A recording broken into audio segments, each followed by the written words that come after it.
அனைவருக்கும் வணக்கம். நாங்கள் இன்றைக்கு இந்த பாடத்தில் அட்வர்ப் க்ளோஸ் அல்லது அட்வர்பியல் க்ளோஸை பற்றி படிப்போம். அட்வர்ப் க்ளோஸ் என்று சொன்னால் ஒரு குரூப் ஆஃப் வேர்ட்ஸ். இது ஒரு வசனத்தில் அட்வர்பாக தொழிற்படும். அப்போ இதில் கொஞ்சம் இயல்புகள் இருக்குது. முதலாவது இயல்புகளை பார்த்துட்டு உதாரணங்களை பார்ப்போம். அட்வர்ப் க்ளோஸில் ஒரு adverb close and main close 2 close இருக்கும். அடுத்தது இங்கே சப்ஜெக்டும் இருக்கும், வேர்ப்பும் இருக்கும். சப்ஜெக்ட்னு சொன்னால் எழுவாய், வேர்ப்புன்னு சொன்னால் வினை இருக்கும். அடுத்தது இந்த அட்வர்ப் க்ளோஸ் ஆனது மெயின் க்ளோஸுக்கு மேலதிக தகவல்களை வழங்கும். இந்த தகவல்களானது நேரம் தொடர்பாக, நிலைமைகள் தொடர்பாக, அடுத்தது என்ன காரணம், என்ன இடம், எப்படி, எங்கே, எப்பொழுது, ஏன், என்னத்துக்காக என்ற கேள்விகளுக்குரிய பதில்களை வழங்குவதாகவும் இருக்கும். அடுத்தது இந்த அட்வர்ப் க்ளோஸ் ஆனது எப்பொழுதும் தனிமையாக இருக்காது. இதுக்கு ஒரு இண்டிபெண்டன்ட் க்ளோஸ் தேவை. அதாவது இந்த அட்வர்ப் க்ளோஸ் ஆனது டிபெண்டன்ட் க்ளோஸாக இருக்கும். இதோட இருக்கிற மெயின் க்ளோஸ் ஆனது இண்டிபெண்டன்ட் க்ளோஸாக இருக்கும். அடுத்தது இது ஒரு சப்பார்டினேட் கன்ஜங்ஷனோட ஆரம்பிக்கும். இந்த அட்வர்ப் க்ளோஸ் ஆனது ஒரு இணைக்கும் சொல். அதை சப்பார்டினேட்டிங் கன்ஜங்ஷன்ஸ் என்று சொல்ல போகின்றார். இந்த சப்பார்டினேட்டிங் கன்ஜங்ஷன்ஸ் ஏராளம் இருக்கும். இந்த யூடியூப் சேனலில் வேறு வேறு பெயர்களுக்குள்ள நான் இதுக்கு முதல் படிப்பிச்சிருக்கிறேன். இதில் ஒரு குறிப்பிட்ட கேட்டகரிகளை நான் பொதுவாக தாரேன். உதாரணங்களும் நான் சிலவற்றுக்கு தாரேன். இதில் பாருங்க, நேரம் தொடர்பான சப்பார்டினேட்டிங் கன்ஜங்ஷன் ஆஃப்டர்ண்டா பிறகு, பிஃபோர்ண்டா முன்பு, வென்னண்டா பொழுது. இது எப்பொழுதுண்ட கேள்விக்கு வர வென் இல்லை, இது பொழுது என்று வரும். அடுத்தது வாயில், ஆஸ், அன்டில், சின்ஸ். இதுகளை பற்றியெல்லாம் நான் தனிய வீடியோலாம் போட்டிருக்கிறேன். இப்போ வென் வரகு எப்படி வசனங்களை உருவாகலாம், வயல் வரகு எப்படி உருவாகலாம் என்று சொல்லி நான் தந்திருக்கிறேன். ஒரு வருஷத்துக்கு முதல் தந்திருக்கிறேன். அதே போல் ஆஸ் போடோக்கெல்லாம் எப்படி வசனங்கள் உருவாகலாம்னு மிகப்பெரிய வீடியோவாக தந்திருக்கிறேன். ஆஃப்டர், பிஃபோருக்கெல்லாம் சிறிய வீடியோக்கள் தந்திருக்கிறேன். தேவையாண்டா அங்கே பாருங்க, அங்கே மேலதிக விளக்கங்கள் உங்களுக்கு வரும். ஏனென்று சொன்னால் இவையிட்ட நாங்கள் மிக அதிக அளவில் பாவிக்கிறோம். நாங்கள் மற்றவையும் அதிக அளவில் கதைப்பினோம். கதைக்கும் பொழுது இதுக்கு எப்படி வருதுன்னு விளங்காமல் இருக்கக்கூடாது. இதில் ஏராளமான சப்பார்டினேட்டிங் கன்ஜங்ஷன்ஸ் வரதால் நான் சில உதாரணங்களோடையே நிறுத்திவிடுவேன். ஏனெண்டா வீடியோ மிகவும் நீளமாக போயிடும். அடுத்தது கோஸ் அல்லது ரீசனுக்காண்டி வரது because, since, as, now, that இவையெல்லாம் இதில் பாவிக்கலாம். அடுத்தது கண்டிஷன் காரணமாக if, unless, provided that, in case எல்லாம் வரும். அன்லெஸ், இஃப் எல்லாம் இதுக்கு முதலே படிப்பிச்சிருக்கிறோம் தனித்தனி வீடியோகளில். கன்ட்ராஸ்ட் அல்லது கன்ஜெஷன் சொன்னால் ஆல்தோ, தோ, ஈவன் தோ, வேராஸ் எல்லாம் வரும். பர்பஸ் ஒரு குறிப்பிட்ட காரணங்களுக்காக ஸோ தட், இன்னோட தட், கம்பேரிசன்டா தேன், ஆஸ் எல்லாம் வரும். நான் இது வேற்றுக்குரிய இன்னும் சில படிப்பிக்காதக்குரிய சில விரிவுகளும் அடுத்தடுத்த வீடியோகளில் தருவேன். அடுத்தது இந்த அட்வர்பியல் கொஷின்ஸ் சில கேள்விகளுக்கு பதில்களை வழங்கும் என்று சொன்னேன் நான். என்ன அப்பொழுது எப்பொழுது, ஏன், எப்படி, எங்கே, என்ன நிலைமைக்கு கீழே என்று சொல்லியெல்லாம் பதில்களை வழங்கக்கூடியதாக இருக்கும். இனி உதாரணங்களை பார்ப்போம். அடுத்தது இன்னும் ஒரு இது மிகவும் முக்கியமானது, இந்த மெயின் க்ளோஸ்ன்ற ஒன்று இருக்குது, அட்வர்ப் க்ளோஸ்ன்ற ஒன்று இருக்குது. இதில் பாருங்க, மெயின் க்ளோஸ்ன்ற சொன்னா இண்டிபெண்டன்ட் க்ளோஸ். இது சுதந்திரமாக தானாக தனியே இருக்கிற க்ளோஸ். இங்கேயும் சப்ஜெக்ட், வேர்ப் எல்லாம் இருக்கும். ஒப்ஜெக்டும் இருக்கலாம் அல்லது இல்லாமலும் போகலாம். இதுக்கு ஒரு பக்கத்தில் ஒரு க்ளோஸ் இல்லாட்டிக்கு கூட தண்டை வார்டில் இருக்கும். ஆனால் நாங்கள் இதில் சொல்ல போகிற அட்வர்ப் க்ளோஸுக்கு தனிமையாக இருந்து பதில் சொல்லல. அது பக்கத்தில் ஒரு மெயின் க்ளோஸ் இருக்கும். அப்போ அட்வர்ப் க்ளோஸ் ஒன்று இருக்குது, மெயின் க்ளோஸ் ஒன்று இருக்குது. இந்த அட்வர்ப் க்ளோஸ் ஏன் பேர் வந்தது, இதோடு ஒரு கன்ஜங்ஷன் இணைய போகுது. அப்போ ஒரு கன்ஜங்ஷன் இணையும், அடுத்ததாக சப்ஜெக்ட் வரும், வேர்ப் வரும், ஒப்ஜெக்ட் வரலாம், வராமலும் போகலாம். அடுத்ததாக மெயின் க்ளோஸ் வரப்போ அங்கேயும் சப்ஜெக்ட், வேர்ப், ஒப்ஜெக்ட் எல்லாம் வரலாம். அப்போ இது எழுதுகிற முறையில் எப்படின்னு சொன்னால், முன்னுக்கு அட்வர்ப் க்ளோஸ் அடுத்ததாக மெயின் க்ளோஸும் எழுதலாம்.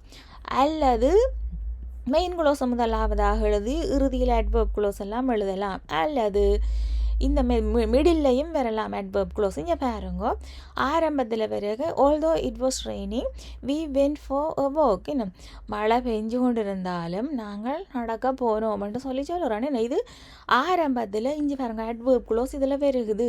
இதில் ஆல்தோன்றதை நாங்கள் போட்டிருக்கிறோம். இந்த ஆல்தோ இதில் நான் படிப்பிச்சேன் இதுக்கு முதல். இங்கே கன்ட்ராஸ்ட் அல்லது கன்ஜெஷன்ன்றதுக்குள்ளே ஆல்தோவை நான் படிப்பிச்சிருக்கிறேன். பாருங்கோ, அடுத்தது வி வென்ட் ஃபார் ஒர்க்னு சொன்னால் இது மெயின் க்ளோஸாக வருகுது.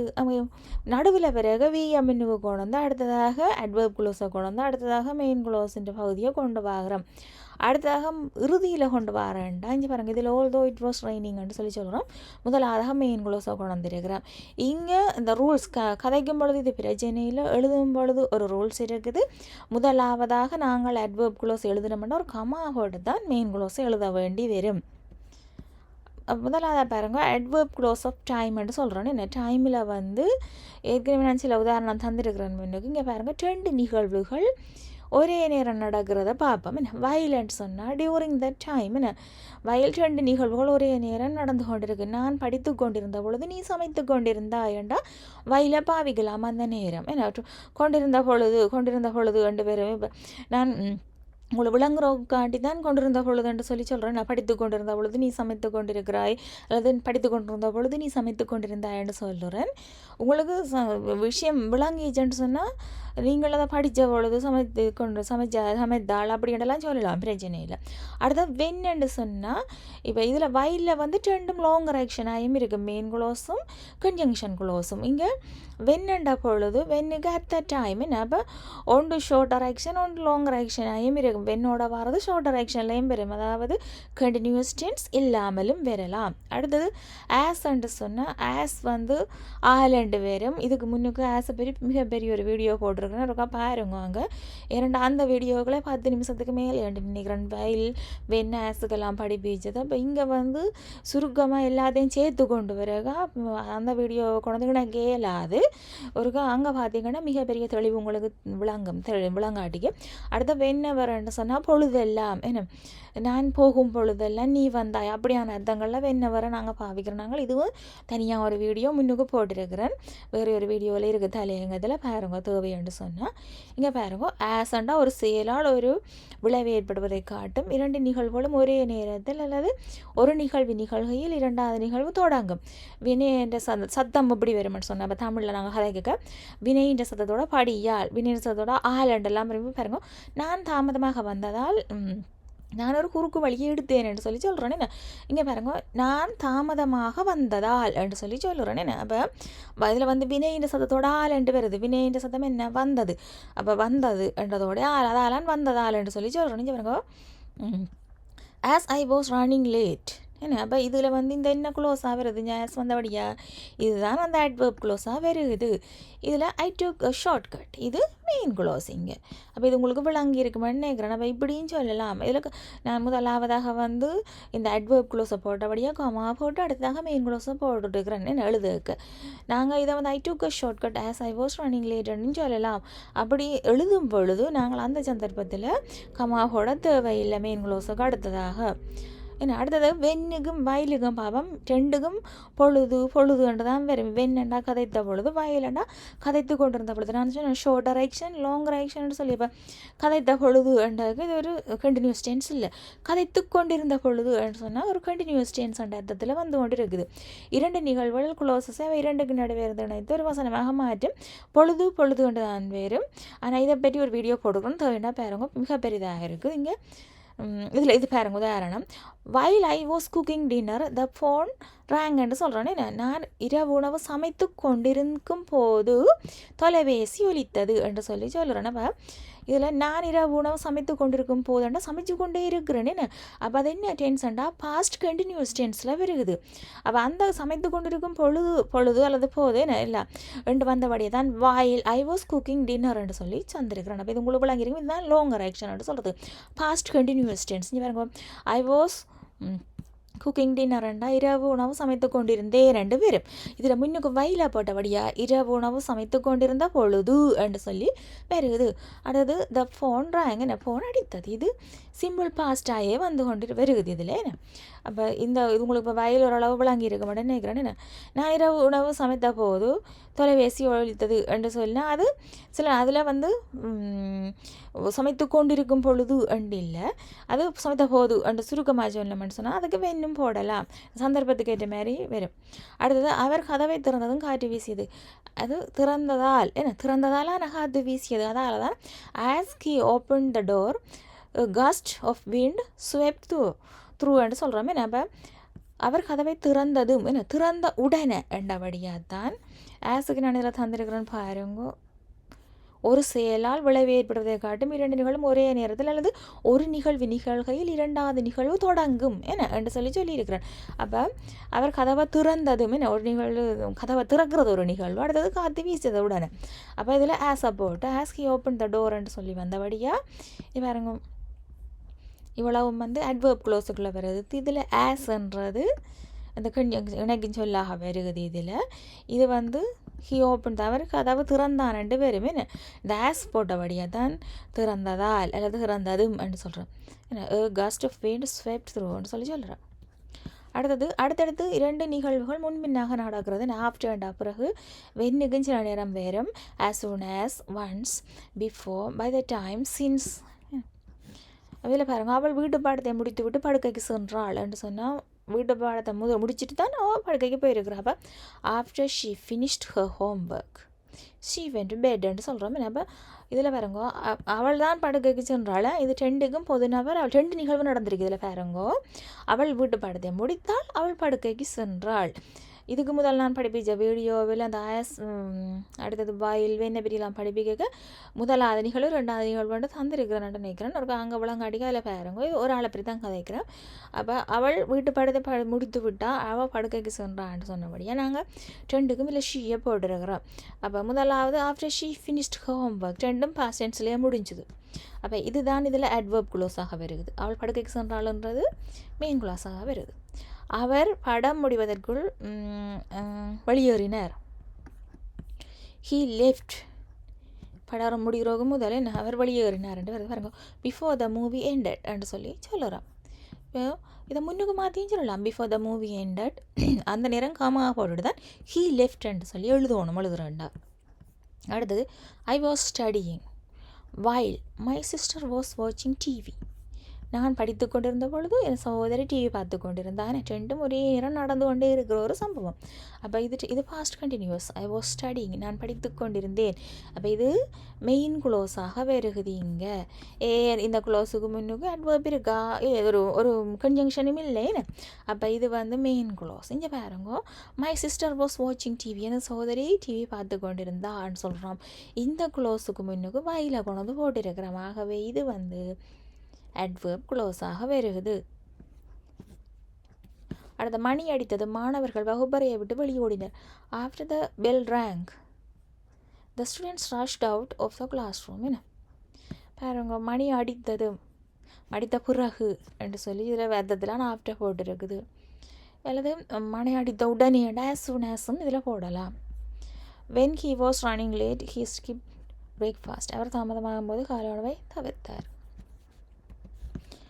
as soon as போட்டுருக்கிறேன். பாருங்க ஒரு செயலால் விளைவு உடனடியாகவே ஏற்படுவதை கூறும் இரண்டு நிகழ்வும் அடுத்தடுத்து வரும். சத்தம் வினையின் சத்தத்தோட உடன் அல்லது உடனே இது உங்களுக்கு விளங்குறோக்காடி தான் வேண்ட சத்தத்தோட உடன் அல்லது உடனேன்னு சொல்லியிருக்கிறேன். I will reply to your email நான் உங்களது இமெயிலுக்கு பதில் அளிப்பேன். அப்போ இது மெயின் க்ளோஸாக வந்துட்டு இந்தியாவில் பாருங்க as soon as I receive it அது கிடைச்ச உடனே என்ன சொல்கிறேன்னு நான் பாருங்க இந்த as soon as இதில் ஒரு இணைக்குது. இங்கால ஐ ரிசீவ் இட்ன்றது ஒரு க்ளோஸாக இருக்குது நான் பெற்றுக்கொள்ளுறதாண்டு. அப்போ இது இவ்வளோத்தையும் சேர்த்து தான் நாங்கள் இதில் எப்படி சொல்கிறோம்னு சொன்னால் அட்வர்ப் க்ளோஸ்ன்ட்டு சொல்லுறோம். இதை மெயின் க்ளோஸ்ன்ட்டு சொல்லுறோம். அடுத்தது அந்த டைம் ரிலேட்டட் சப்பார்டினேட்ஸில் அன்டிலண்டா வரை ஒரு குறிப்பிட்ட நேரம் வேறு. சின்ஸ்ன்ட்டு சொன்னால் ஒரு குறிப்பிட்ட நேரம் தொடக்கம் வரும் ஃப்ரம் த டைம் அன்டில். அடுத்தது ஆஸ் லாங் ஆஸ் சொன்னால் for the length of time என்ன குறிப்பிட்ட நேரம். அடுத்தது அட்வர்ப் க்ளோஸ் ஆஃப் ரீசன் அதெல்லாம் டைம் ரிலேட்டடாக பார்த்துறாங்களா. அடுத்தது காரணங்கள் ரிலேட்டடாக பார்ப்போம் இருக்கா. பிகாஸ் ஏனெனில் சின்ஸ் என்ன அதுவும் வரும். அடுத்து ஸோ எனவே பிகாஸ் ஆஃப் ஆஸும் இதில் வரும். அவள் உடல்ல சரி நீங்கள் இதில் என்னென்ன காரணங்களுக்குரியதுன்னு சொல்லி பாடமாக்க தேவையே இல்லை. உங்களுக்கு அதில் தமிழாங்கன்னா நீங்கள் அதை சொல்லி கொண்டு போகலாம். இது ஒரு குறிப்பிட்ட கேட்டகரிக்கு வாரதால் உங்களுக்கு நான் இதை சொல்லித்தரேன். அவள் உடலில் சரியில்லாத சீக்கிரம் பிடிக்க சொன்னாள். C vent home early because see was not feeling well. அப்போ இதில் உடல்ல சரியில்லாததாலன்னு தான் சொல்கிறோம். என்ன பிகாஸ்ண்டா ஏன் நிலண்டெல்லாம் சொல்லுவோம். என்ன அப்போ இப்படின்னு சொல்லலாமே. அவ உடல்நிலை சரியில்லை என்ன சாரி, அவள் வீட்டுக்கு வேலைக்கு சென்றா ஏனென்றா அவள் உடல்நிலை சரியில்லை என்று சொல்லி சொல்லலாம். அடுத்தது மழை பெய்ததால் நாங்கள் வீட்டுக்குள்ளே இருக்க முடிவு செய்தோம். சின்ஸ் இட் வாஸ் ட்ரைனிங் we decided to stay indoors. அடுத்தது மழை பெய்து கொண்டிருந்தது, எனவே வீட்டுக்குள்ளே இருக்க முடிவு செய்தோம். என்ன இதில் இட் வாஸ் ட்ரைனிங் மழை செய்து கொண்டிருந்தது, ஸோ என்று சொல்லி இதில் கொண்டு வந்துருக்கிறோம், ஆகவே என்று சொல்லி. அடுத்தது விடுமுறை நாள் என்பதால் நாங்கள் சுற்றுலா செல்ல முடிவு செய்தோம். Since it was a holiday we decided to go on a trip. அடுத்தது as she was tired she decided to go to bed early. அவள் சோர்வாக இருந்தால் சீக்கிரம் படுக்கைக்கு செல்ல முடிவு செய்தார்.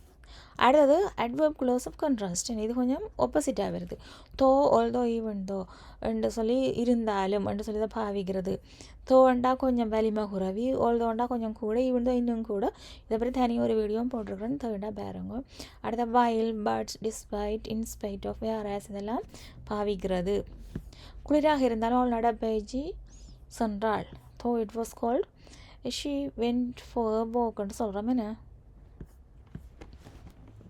குளிராக இருந்தாலும் கூட என்று சொன்னால் ஆல்தோ பாவிக்கலாம். அடுத்த even though she studied heart she didn't two well on the test. அவள் கடுமையாக படித்தும் கூட என்று சொல்லி ரத்தத்தில் வருது. படித்தும் கூட அவளால் பரீட்சை நன்றாக செய்ய முடியவில்லை. அடுத்தது ஆடை விலை உயர்ந்தது என்றாலும் நான் அதை வாங்கினேன். Although it was expensive. என்ன ஆல்தோ அந்த இதில் ஆடை இந்த ட்ரெஸ்ன்னு சொல்லலாம். ஏதாவது நம்ம இட்டு போட்டுவிட்டேன். எக்ஸ்பென்சிவ் ஐ போட் த ட்ரெஸ்ன்னு சொல்லி சொல்லுறேன். நான் முதல்ல அதில் அறிமுகப்படுத்தி இருக்கணும். நான் அதை அப்படி விட்டுட்டேன். I bought the dress although it was எக்ஸ்பென்சிவ்னு சொன்னாலும் சரி. நான் இந்த ட்ரெஸ்ஸை தான் இதில் இட்டுண்டு அர்த்தத்தில் கொண்டு வந்துட்டேன். உண்மையில் நாங்கள் ஒரு விஷயத்தை பற்றி முதல்ல கதை கேட்க அதோட பேர் இருக்கணும். விட்டுன்னு சொன்னால் விளங்க அதனை எதை குறிப்பிட்டு கதைக்கிறோம்னு சொல்லி இப்படி நாங்கள் முதலாவதாக ஆல்தோவில் கதைக்கிறேன்டா. Although the dress was expensive I bought it சொல்லி சொல்லலாம். அப்படியும் விளங்கும். அல்லது நான் இதை மாற்றி சொல்லியிருக்கணும். I bought the dress although it was expensive ண்டா சரி, அதுவும் சரியாக இருக்கும். என்ன முதலாவதாக அந்த ட்ரெஸ் என்ற விஷயத்தை அறிமுகப்படுத்தி இருக்கணும். அடுத்த குளிராக இருந்தாலும் அவர்கள் நீரடா சென்றனர். even though it was cold they went for a swim. அடுத்தது adverb clause of purpose. என்ன அடுத்து so that, in order that எல்லாம் பாவிக்கலாம். he studied hard so that he could get good grades. நல்ல மதிப்பெண்கள் பெற வேண்டுமென்றதாக கடினமாக படித்தார். அடுத்தது we are leaving early in order that we can avoid traffic jam. போக்குவரத்து நெரிசலை தவிர்க்கும் பொருட்டு சீக்கிரம் புறப்படுகிறோம். we are leaving early. அடுத்தது இதில் condition if unless provided that in case எல்லாம் வருது. unless you work hard you won't succeed. இதில் நீங்கள் unless அண்டா கூடுதலாக ஒழிய என்று வரும். நீங்கள் கடினமாக உழைத்தாலே ஒழிய உங்களால் வெற்றியடைய முடியாது என்று சொல்லி வரும். you can borrow my book if you promise to return it. என் புத்தகத்தை தருவதாக நீங்கள் உறுதி அளித்தால். இது if close and if closeல முதல்ல ஃபர்ஸ்ட் கண்டிஷனில் செகண்ட் கண்டிஷனில் எல்லாம் இருக்குது. இதில் நான் படிப்பிச்சிருக்கிறேன்னு நினைக்கிறேன். இப்போ பற்றி ஒரு பாருங்க முன்னுக்கு தேவைன்னு சொன்னால் நீ தருவதாக உறுதியளித்தால் நீங்கள் கடன் வேண்டலாம் என்று சொல்லியிருக்குது. இதுவும் ஐஃப் என்றாலும் ஆல் என்று வரும். ஆனால் ஐஃபுக்கும் மேஸுக்கும் வித்தியாசம் இருக்குது. இப்போ பாருங்க, இதில் நாங்கள் நேரம் படித்தது adverb clause பற்றி. அதில் ஏராளமான இணைக்கிற சொற்கள் ஒரு வசனத்தோடு இணைஞ்சு adverb clause உருவாகுது என்று சொல்லி பார்த்தோம். நாங்கள் இதை adverb clause அல்லது adverbial clauseன்னு சொல்லலாம். வேறு வேறு வகைக்குள்ளே பார்த்த நாங்கள் நேரம் தொடர்பானது, குறிப்பிட்ட எதிர்த்தன்மையானதுன்றெல்லாம் படித்த நாங்கள். ஆனால் உண்மையில் நீங்கள் அப்படியெல்லாம் ஞாபகப்படுத்த தேவையில்லை. பொதுவாக while, when, as, அப்படி since, before, afterண்டு அந்த தமிழர்த்தங்களோட ஞாபகப்படுத்திங்கன்னா உங்களுக்கு கதைக்கிறோக்கு மிகவும் இலகுவாக இருக்கும். adverb clause எப்பொழுதும் மெயின் க்ளோஸுக்கு மேலதிக தகவல்களை வழங்கி கொண்டிருக்கும். பொதுவாக க்ளோஸ்ன்னு சொன்னால் சப்ஜெக்டும் வேர்பும் சேர்ந்ததாக இருக்கும். ஒப்ஜெக்டும் பெறலாம், இல்லாமலும் போகலாம். அப்போ adverb clause என்னன்னு சொன்னால் இந்த சப்ஜெக்டோடையும் வேர்போடையும் முன்னுக்கு ஒரு கன்ஜங்ஷன், சப்பார்டினேட் கன்ஜங்ஷன் ஒன்று இணைய போகுது. அப்போ இணைஞ்ச அப்புறம் தான் கனெக்டிங் வேர்டுன்னு சொல்லியிருக்கு, சப்பார்டினேட்டர்னு சொல்லுறோம். அதோட இந்த சப்ஜெக்ட் க்ளோஸ் சப்ஜெக்டும் வேர்பும் சேர்ந்தது தானே. அப்போ இவ்வளவும் சேர்ந்து adverb clause நாங்கள் சொல்லுறோம். அதோட ஒரு மெயின் க்ளோஸ் இருக்குது. மெயின் க்ளோஸ்னாலும் சப்ஜெக்டும் வேர்ப், ஒப்ஜெக்ட் எல்லாம் வரது தான் மெயின் க்ளோஸ். ஆனால் மெயின் க்ளோஸ் இண்டிபெண்ட்டாக இருக்கும். தனியே இருந்தாலும் பூரணமான விளக்கத்தை தரும். ஆனால் அட்வர்ப் க்ளோஸ்ன்றது தனிமையாக இருந்தால் போதுமான அளவு தகவல்களை எங்களுக்கு வழங்காது. அதால தான் அது மெயின் க்ளோஸோடு எப்பவும் சேர்ந்து இருக்குது. இப்போ உங்களுக்கு அட்வர்ப் க்ளோஸை பற்றி ஓரளவு விளங்கி இருக்க மாட்டேன் நினைக்கிறேன். இதில் பாவிக்கிற இணைக்கும் சொற்கள் சில நேரம் வேறு வேறு கன்ஜங்ஷன்லையும் வேறு வேறு வசனங்கள் வேறு கேட்டகரியான வசனங்களையும் பாவிக்கப்படலாம். உங்களுக்கு பொதுவான தாற்பயம் விளங்கினா சரி. இந்த வீடியோ விளங்கி இருக்க மாட்டேன் நம்புகிறேன். அடுத்தடுத்த வீடியோக்களை சந்திப்போம். நன்றி.